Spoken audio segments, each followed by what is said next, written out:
Baik, kita bertemu lagi di materi analisis big data di minggu yang ke-8. Tema yang saya angkat di pertemuan minggu ini adalah analisis big data, ya, analisis big data. Nah, apa itu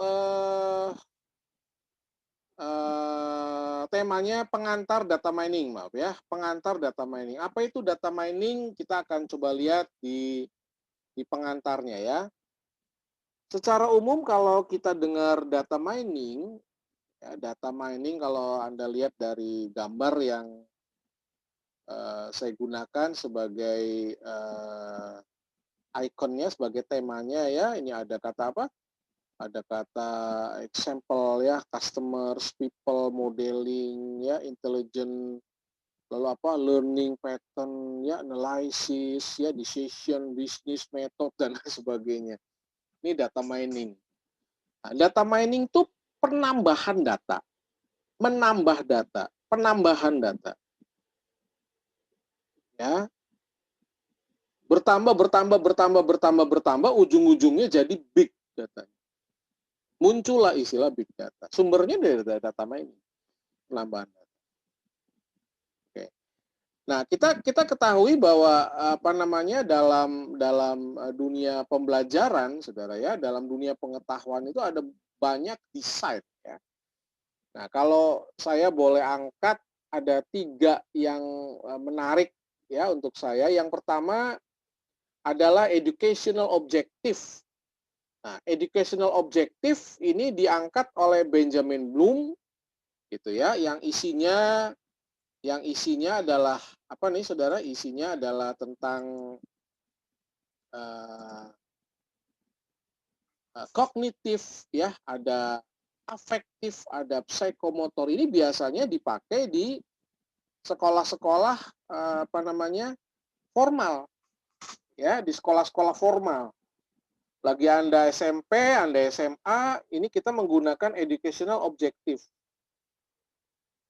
Ada objek yang kelihatan, nah gitu maksudnya ya, objek yang kelihatan. Pembelajaran tatap muka, tatap.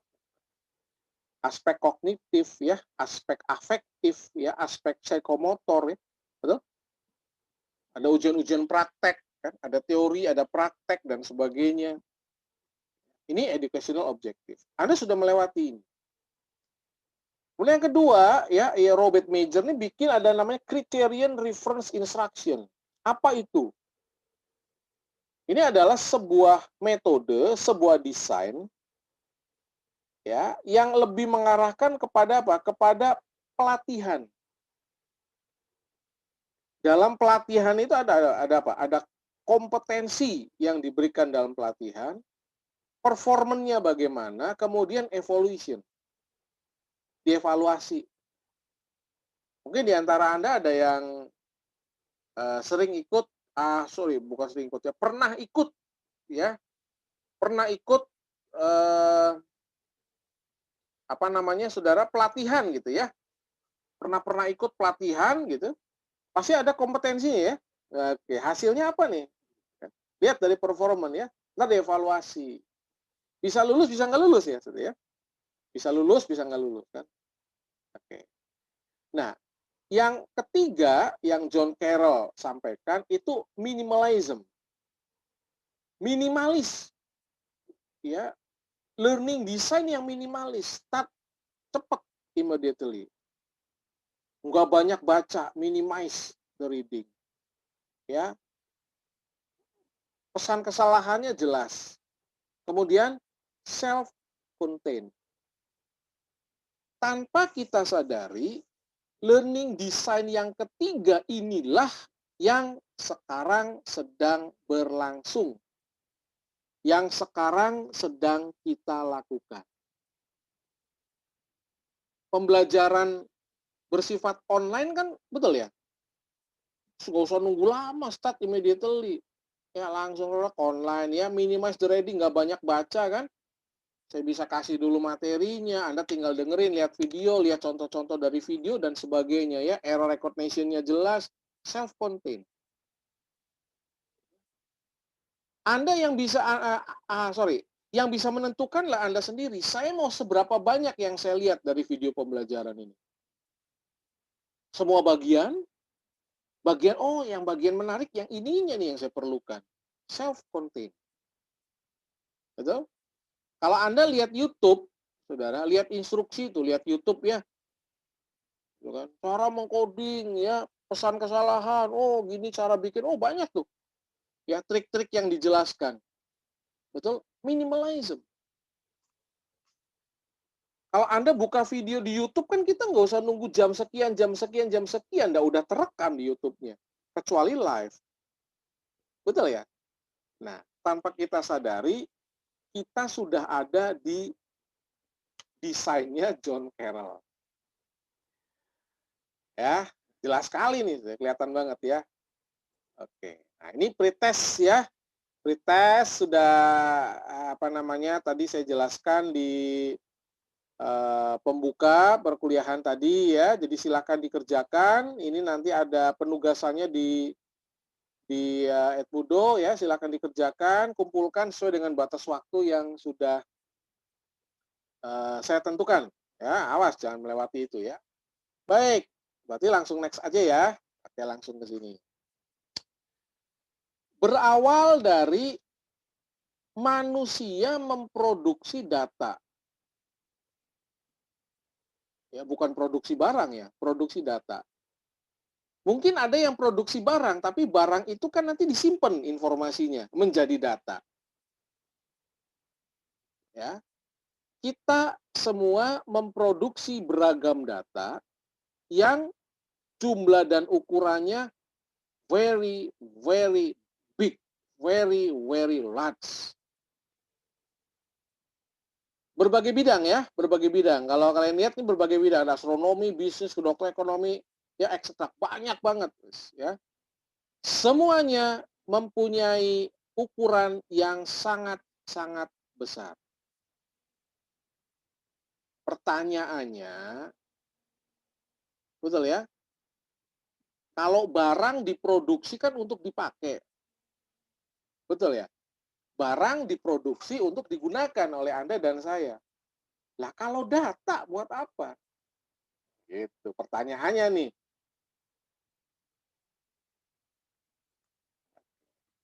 Kita lihat ya sepintas saja lah ya, sampling aja. Sekarang udah bukan mainan kilobyte lagi ya, mainannya udah yottabyte. Bayangkan. Demikian cepatnya pertumbuhan data, Anda bisa cari contoh-contoh yang lain yang versi-versi terbarunya lah. Silahkan. Ya, pertambahan data sangat besar. Tapi pertanyaannya untuk apa? Sudah saya singgung tadi ya di penjelasan kuliah bahwa kalau kita mikirin data kan gini saudara ya. Ada dulu istilah ada apa? Garbage in, garbage out, betul ya. Data yang masuk, data yang keluar. Sampah yang masuk, sampah yang keluar. Sampah bagi seseorang itu bisa menjadi harta atau data bagi orang lain. Betul ya? Pemulung tuh nungguin tuh saudara ya. Sampah plastik tuh mereka nungguin. Kalau mereka bisa dapat bertruk-truk itu ratusan juta saudara. Sampah ya, nggak kepake kan sama Anda? Ya, coba diukur tuh, sampahnya DKI dalam sehari berapa? Sampah plastiknya berapa? Ada surveinya tuh saudara. Ya, pemulung bisa hidup dari situ, dari sampah bisa hidup. Data akan menjadi sampah kalau diterima oleh orang yang nggak relevan terhadap data itu. Tapi bagi orang yang memerlukan data tersebut, itu menjadi aset. Nah, ya, bedakan antara aset dengan sampah. Nggak semua data bisa jadi aset. Makanya ada filtering, saudara. Perlu difilter sih data itu. Sampah plastik juga nggak semuanya bisa memberikan nilai ekonomis. Ya, perlu difilter dulu. Cukup jelas ya? Nah, di UTS kan ada pertanyaan ya, apa yang dimaksud dengan life cycle analytic data. Wah, ya, udah kita bahas ya agak panjang lebar di situ. Ya, ini contoh saja ya. Contoh saja kan. Ya kan, sekian data Facebook, Skype, ya Twitter, Snapchat, Amazon, LinkedIn, ya Pinterest, Instagram, email. Bayang ya saudara ya, 204 juta email dikirimkan. Ya kebayang. Ya, jelas ya, sangat-sangat gede nih data nih. Ya pertanyaannya kembali gitu kan, dari data ini kita dapat pengetahuan apa sih sebetulnya dari pertambahan data ini? Kalau kita nggak mendapatkan sesuatu, ya percuma kan? Datanya bertambah, tapi kitanya nggak dapat apa-apa. Oke ya? Baik.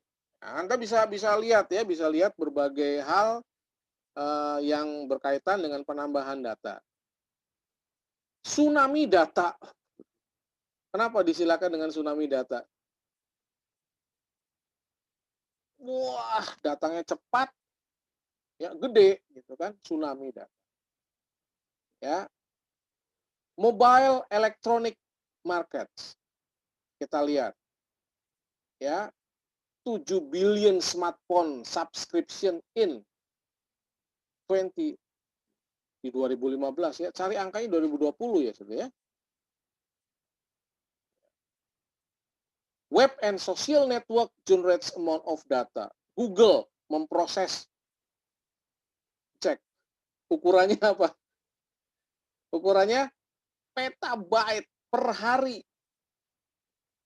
3 million servers. Gede banget. Ya. Anda dan saya berperan. Ya. Berperan tuh di 100 petabyte itu berperan. Ya. Nggak sadar kan kita, wah ternyata buset gitu kan, gede banget gitu datanya ya. Facebook, ya YouTube, 1000 petabyte video storage. Termasuk saya nih ngupload video pembelajaran. Oke ya. Kita kebanjiran data, ya, tapi miskin pengetahuan, saudara.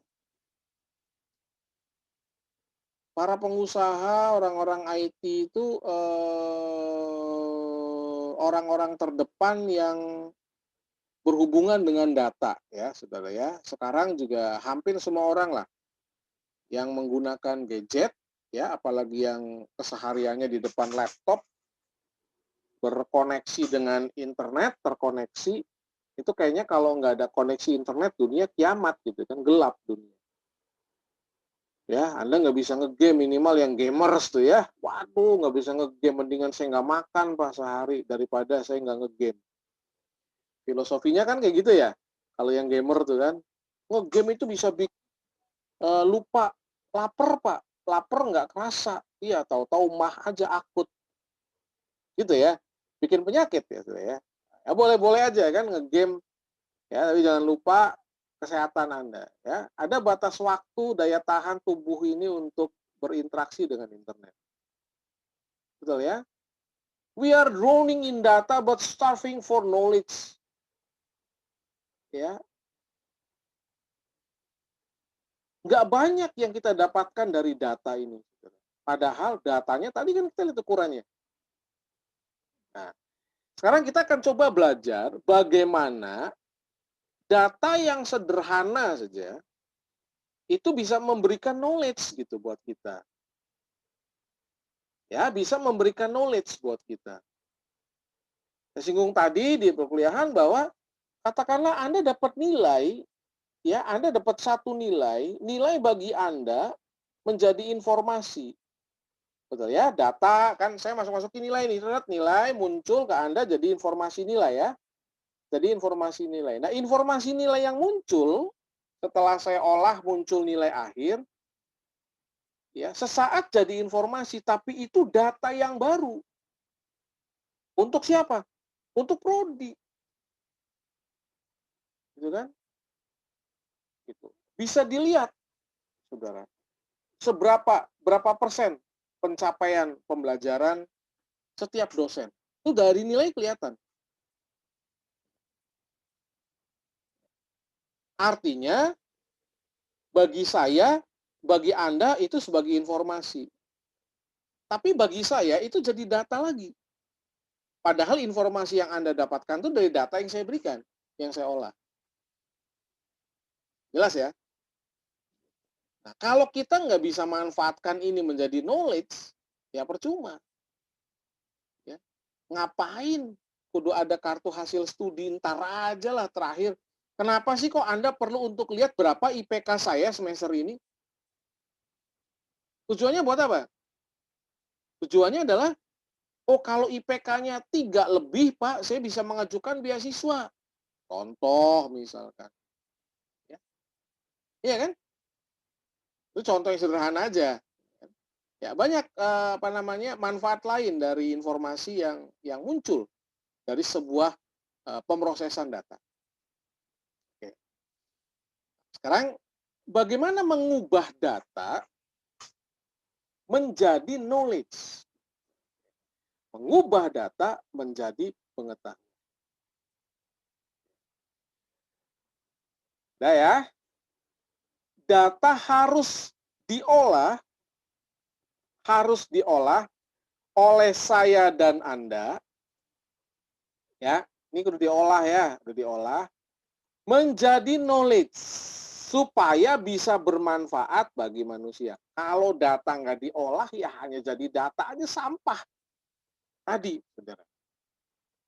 Ya, sama kayak sampah daur ulang ya, plastik tuh, saudara.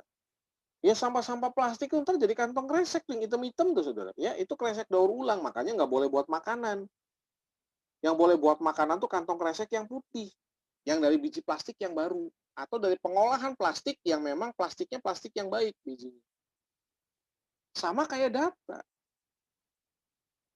Ya, data jadi information, kemudian knowledge ini adalah sebuah apa nih? Sebuah value. Harus memberikan nilai. Ya kan? Pada saat data masih kecil, kerucutnya masih di bawah, dibalik nih saudara. Begitu informasi lebih gede, begitu knowledge, value. Apakah kita bisa menggunakan data ini sampai ke knowledge? Itu pertanyaannya nih, ya, pertanyaan yang nanti kita akan pecahkan bersama gimana caranya, ya. Oke, nah sekarang dengan knowledge apa yang bisa kita lakukan? Udah? Tugas kelompok yang beberapa waktu lalu saya berikan kan tujuannya apa? Dari perusahaan-perusahaan yang Anda sudah pilih, tentukan big data, ya. Data apa, big data apa yang bisa Anda ambil? Pertama, kita bisa melakukan estimasi, perkiraan, prediksi, ya. Analisis tentang apa? Asosiasi, kerjasama tuh saudara ya, keterhubungan, korelasi, pengelompokan antar data dan atribut penting saudara. Ujung-ujungnya apa? Ya, ujung-ujungnya adalah membantu pengambilan keputusan dan pembuatan kebijakan. Tidak selalu bermuaranya ke bisnis, saudara ya. Walaupun memang semuanya data, kalau kita kaitkan ya ujung-ujungnya semuanya bisnis. Ya, kayak vaksin sekarang tuh saudara ya. Sekarang produsen vaksin ntar kaya-kaya nih, perusahaan obat nih. Yang bisa memprodusen vaksin tuh kaya-kaya nih nanti. Akan bilioner, wah mereka akan kaya mendadak. Kalau jualan vaksin ya. Ya kan? Kan kita butuh divaksin nih. Mereka jualan, bukan obat ya, vaksin. Walaupun ya ada yang udah 94% katanya ya, 95% kehandalannya gitu. Jelas ya? Jadi ngubah data jadi knowledge. Nah, sekarang contoh ya. Contoh. Kan nanti di pretest itu ada tabel ya, Anda pelajari aja. Ini ada data, informasi, pengetahuan, kebijakan. Kita lihat tabel ini ya, gitu ya. Kita lihat tabel ya, ada data kehadiran pegawai. Nomor induk sekian, tanggal sekian, datang sekian, pulang jam sekian. Ini kita punya 1, 2, 3, 4, 5, 6 pegawai yang berbeda ya. Di tanggal yang sama, datang, pulang, datang, pulang, datang, pulang, datang, pulang. Ini data kehadiran ya. Hanya tabel biasa, betul? Tabel biasa.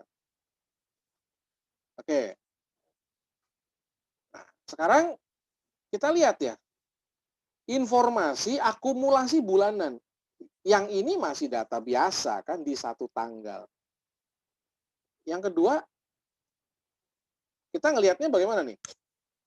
Nah, ini akumulasi bulanan ya, Saudara ya. Akumulasi bulanan kehadiran pegawai. Betul? NIP ya 1103 masuk 22 hari. 1142 dia nggak ada alfa, nggak ada cuti, nggak ada telat ya. Yang 1142 18 hari. Ya, totalnya 22 nih semua. Oh, alfa 2 hari, sakit 2 hari ya. Yang 1156 masuk 10 hari, alfa sehari, cuti 11 hari. Udah lama banget ya cuti. Kemudian 1173 1255. Oh, telatnya 5 hari. Alfanya 5 hari. Ya. Wah, yang 1180 ya keseleo, ya sakit 12 hari. Ini akumulasi ya, ya. Dari tabel ini aja kita udah bisa lihat, ini rekap. Ini rekap. Oke. Sekarang pola kebiasaan kehadiran mingguan pegawai. Kebiasaan. Ya. Senin ya 7 yang terlambat. Ya, pulang cepatnya 0. Izin 3, alfa 1. Selasa, Rabu, Kamis, dan seterusnya. Ya, ini pola. Sebuah pola, informasi ya. Informasi. Kemudian, kita lihat. Senin, Jumat, kita garis. Ya, terlambat 7 ya. Jumat terlambat 5. Ini kelihatan nih saudara. Ini angkanya gede-gede nih kelihatan. Betul ya? Oh, Senin begini polanya, Jumat begini polanya.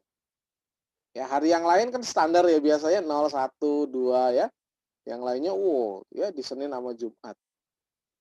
Ya, ini data ya, gitu ya. Informasi nih muncul. Oke. Kebijakan penataan dari informasi yang muncul ini ya. Terus kasih tanda muncullah kebijakan penataan jam kerja karyawan khusus hari Senin dan Jumat. Ya, hari Senin jam 10, Jumat diakhiri jam 14, sisa jam kerja dikompensasi ke hari lain. Kenapa? Ya karena ini. Saudara. Ya. Akhirnya perusahaan bikin peraturan kebijakan. Waduh, yang terlambatnya Senin tadi ada berapa? 7 ya. Wah, jam 10 masuk. Sisa jam kerjanya bisa ke hari lain gitu kan. Ya, 2 jamnya ntar buat hari Kamis, ya buat hari Rebo. Dari informasi. Ya, tambahkan pengetahuan, buatlah kebijakan. Itu korelasinya antara data, informasi, pengetahuan, kebijakan. Next ya. Kalau kita lihat dari piramidanya kan data ya kita lihat. Gede ya, data banyak ya, informasi, knowledge, kebijakan. Ujung-ujungnya kebijakan. Nggak ada informasi tanpa data. Ya. Nggak ada pengetahuan tanpa informasi. Nggak ada kebijakan tanpa data, informasi, dan pengetahuan. Ini keterhubungannya. Mudah-mudahan cukup jelas ya di sini ya. Data absensi, rekap kehadiran, pengetahuannya tadi ketahuan polanya ya. Pola datang pulang pegawai gitu ya. Lalu apa? Ya kebijakan. Kalau udah jadi pola tuh susah saudara ngubahnya. Ya, karyawan kalau biasa datangnya ngepas gitu ya, jam 8 kurang 2 menit kok bisaan gitu ngabsen nggak telat. Polanya seperti itu. Yang udah terbiasa nggak telat, Saudara. Nggak enak kalau telat, nggak enak kalau berangkat siang. Itu sebuah pola. Nah, itu butuh analisa. Analisa itu bagian dari knowledge. Jadi kalau nggak dianalisa ya kita nggak bisa dapat pola gitu ya. Nah, kebijakan itu munculnya dari tadi data, dari informasi kita tahu ada pola, kemudian memunculkan kebijakan. Policy ya, kebijakan. Oke. Ya, gambarannya kayak begini ya, data. Kan kalau data kan masih blank, wah tersebar di mana-mana. Ya, informasi kasih warna ya. Knowledge, oh ini teh nempel ke sini, nempel ke sini, nempel ke sini, nempel ke sini ya. Kemudian ada apa?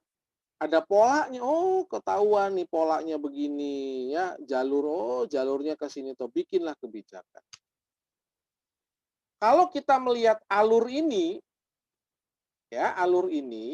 maka yang namanya data mining, yang nanti ujung-ujungnya larinya ke big data, ini bermanfaat untuk kita.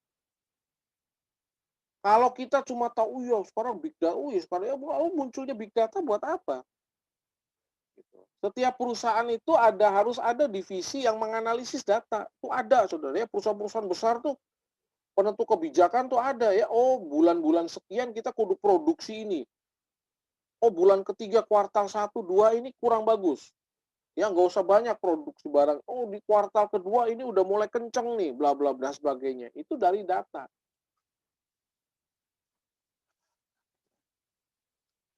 Baik, cukup jelas ya. Mudah-mudahan apa yang saya jelaskan di pertemuan minggu ke-8 ini menjadi pembelajaran untuk kita semua, bermanfaat ya, dan eh, bisa memberikan penambahan wawasan ya untuk saya dan Anda khususnya, sehingga tentunya kita bisa belajar memanfaatkan data ini menjadi sebuah hal yang bermanfaat ya, bukan cuma untuk memenuhi syarat ya, tapi lebih nantinya ujung-ujungnya ke pembuatan kebijakan. Oke. Demikian saya sampaikan materi analisis big data di minggu ke-8. Saya akhiri dengan mengucapkan Assalamualaikum warahmatullahi wabarakatuh.